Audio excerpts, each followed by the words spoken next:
আমরা এসেছি বাগুইআটি জনকল্যাণ ক্লাবে দশম মহাবিদ্যা প্রাঙ্গণে। এখানে মায়ের দশম মহাবিদ্যার রূপ প্রতি বছরই করা হয়। এখানে পুরনো এই পুজো।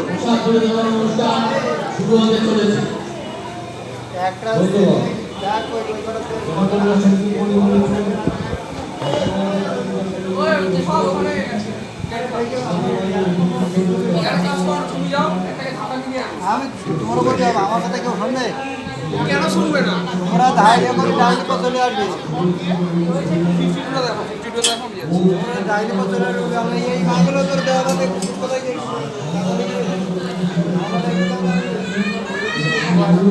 রয়েছেন গায়ত্রী, ধূমাবতী, বওলা, মাতঙ্গী, মোলা, দক্ষিণাকালী, পার্বতী।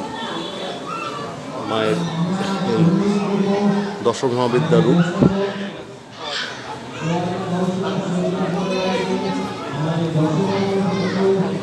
মূর্তিখানা দেখেন মাথা ছিন্ন অবস্থা। এখানে শোনা যায় যিনি পুরোহিত তিনি প্রতিবারই তার বুক ছিঁড়ে রক্ত দেন এখানে।